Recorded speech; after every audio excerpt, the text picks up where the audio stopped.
এই মুহূর্তে আমাদের রিজনে দেখি প্রচুর ইস্টার্লি উইন্ড ঢুকতে শুরু করেছে। তার ইম্প্যাক্ট যদি দেখি যে একটা অক্ষরেখা রয়েছে যার অবস্থান হচ্ছে উত্তরপ্রদেশ থেকে আমাদের Gangetic West Bengal, and moisture incursion প্রচুর হচ্ছে, ফলে যে আগামী 4 থেকে 5 দিন রেনফল অ্যাক্টিভিটি, থান্ডারস্টর্ম অ্যাক্টিভিটি আমাদের রাজ্যে কিন্তু বাড়বে।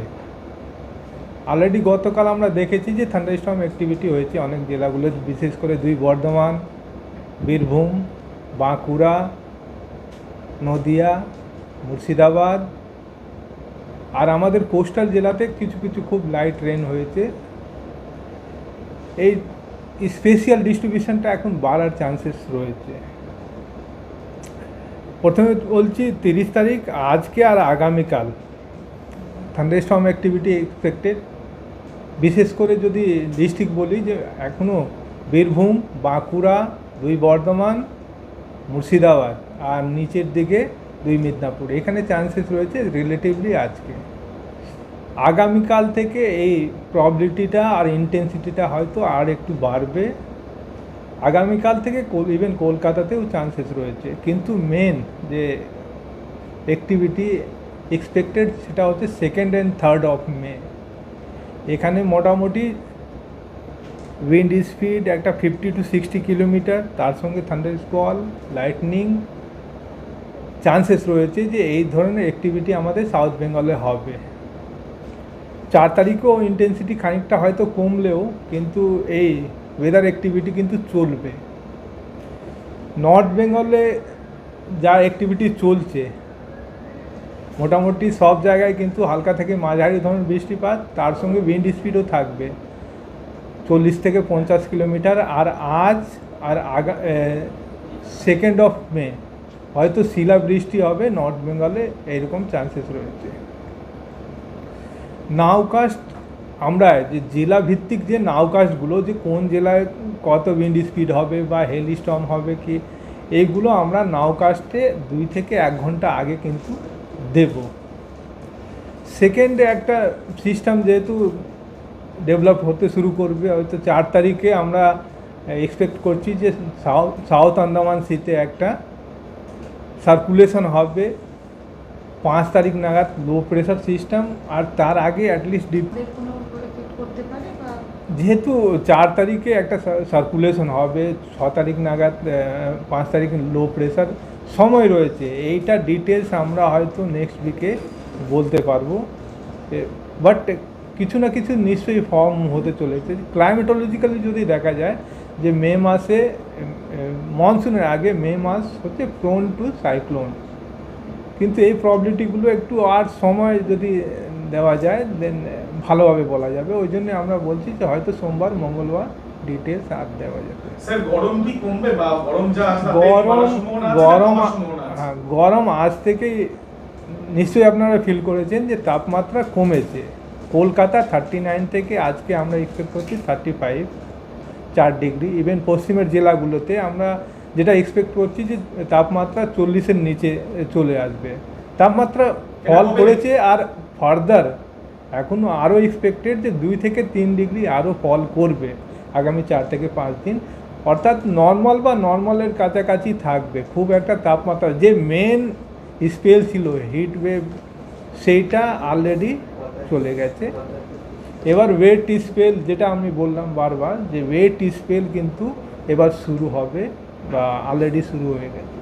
এই যে গরমটা চলছে, তার থেকে প্রতিবাদী মানুষ এখন বলছেন যে বৃষ্টি কবে, কলকাতায় বৃষ্টি কবে হবে যেটাতে মানুষ স্বস্তি পাবে? যেটা আমরা বলছি যে গতকালও যেটা দেখলাম যে মেন কোর থান্ডারস্টর্ম অ্যাক্টিভিটি হয়েছে কোনো কোনো জায়গায়, ইভেন পানাগড়ে আমরা দেখলাম 6 সেন্টিমিটার রেন হয়েছে, কিন্তু যে কোর রিজন ছিল কলকাতা কাছে নেয়। কলকাতাতে মেন বৃষ্টি হওয়ার প্রবাবিলিটি যেটা বললাম স্ট্রঙ্গার, যেখানে একটা সিগনিফিক্যান্ট 2 সেন্টিমিটার 3 সেন্টিমিটার রেন হওয়ার প্রবাবিলিটি, সেটা হচ্ছে 2nd and 3rd of May, সোমবার আর মঙ্গলবার চান্সেস রয়েছে। কিন্তু এখন আর একটা বললাম, যেহেতু ছোট্ট ছোট্ট সেল হয়, যে একটা পার্টিকুলার ডিস্ট্রিক্টে হবে সেখানে বৃষ্টি হয়, যা পাশের ডিস্ট্রিক্টগুলোতে হয়তো খুব লাইট রেন, যেটা গতকাল আমরা কলকাতাতে দেখলাম, দ্যাট যখন ক্লাউডগুলো মরে যায় সেই ক্লাউডগুলো দিয়ে খানিকটা লাইট রেন হয়েছে, কিন্তু কোর অনেকটা উপরে ছিল। এই 4 তারিখ থেকে 8 তারিখে আপনি যে বলছেন ভারী বৃষ্টির সম্ভাবনা রয়েছে আন্দামান এবং আন্দামান উপকূলীয়বর্তী অঞ্চল, 2 তারিখ 3 তারিখ আমরা কালবৈশাখী বলছি, 50 to 60 কিলোমিটার, তার সঙ্গে লাইটনিং অ্যান্ড থান্ডারস্টর্ম অ্যাক্টিভিটি, ওইটা কালবৈশাখী। এবার হচ্ছে আমাদের যখন অবজার্ভ হবে উইন্ড কত এসছে তার বেসিসে আমরা ডিক্লেয়ার করে দেবো যে কোথায় কোথায় হয়েছে। মানে কালবৈশাখীর সম্ভাবনা আগামী কয়েকদিনের মধ্যে রয়েছে কলকাতায়। হ্যাঁ, রয়েছে পশ্চিম- রয়েছে। দুই দিন। তার মানে দাঁড়ালো আজ থেকে 4 তারিখ পর্যন্ত বৃষ্টির সম্ভাবনা, তার মধ্যে 2 থেকে 3 হচ্ছে কলকাতায় পসিবিলিটিটা বেশি। তাপমাত্রা কমছে মোটামুটি আগের থেকে। হ্যাঁ, তাপমাত্রা আচ্ছা, আর হেরিজে নর্থ বেঙ্গলে প্রবাবিলিটিটা বেশি। স্পেসিফিক করে দেন জেলাগুলো যেগুলো একটু বৃষ্টিপাত ভালো হয়, তাহলে একটু শোনেন, ফোরকাস্ট কলকাতা এবং পার্শ্ববর্তী অঞ্চল এবং পশ্চিমবঙ্গের যে দক্ষিণবঙ্গের যে জেলাগুলো পড়ে যাচ্ছে সেগুলো কি পড়তে পারে কোনোভাবে, বা কিরকম পড়তে পারে? না, আন্দামান আর আমাদের ওয়েস্ট বেঙ্গলে অলমোস্ট 2000 কিলোমিটার ডিফারেন্স, এইগুলো কোনো কম্পারিজন হয় না। ওখানে একটা সিস্টেম হবে বলে ওখানে ওয়েদার অ্যাক্টিভিটি বাড়বে, ওই সিস্টেম দিয়ে এখন আমরা এখানে ওয়েস্ট বেঙ্গলের কোনো কানেকশানস বা কোনো রিলেশনস এরকম নাই। দক্ষিণবঙ্গের জেলাগুলোতে গরমের অস্বস্তি কমছে, হালকা বৃষ্টি হবে, এটা ধরা যেতে পারে মোটামুটি। কলকাতা যেটা বললাম যে হালকা থেকে মাঝারি, বিশেষ করে যেটা বললাম যে মেন আমরা যেটা বলছি আজ থেকে 4 তারিখ পর্যন্ত, তার মধ্যে in between 2nd and 3rd of মে কলকাতার জন্যে চান্সেস রয়েছে যে অ্যাক্টিভিটি এখানে বেশি হবে। ইমিডিয়েট ইম্প্যাক্ট যদি এই সিস্টেমেরটা বলি, আন্দামান নিকোবরে হবে 5 থেকে 8 তারিখে, ওখানে ভারী বৃষ্টি, উইন্ড স্পিড থাকবে, ফিশারম্যান ওয়ার্নিং রয়েছে। কিন্তু আমাদের রাজ্যে যেটা বললাম যে আগামী 4 থেকে 5 দিন wet spell, particularly due to this easterly আর থান্ডারস্টর্ম অ্যাক্টিভিটি হবে।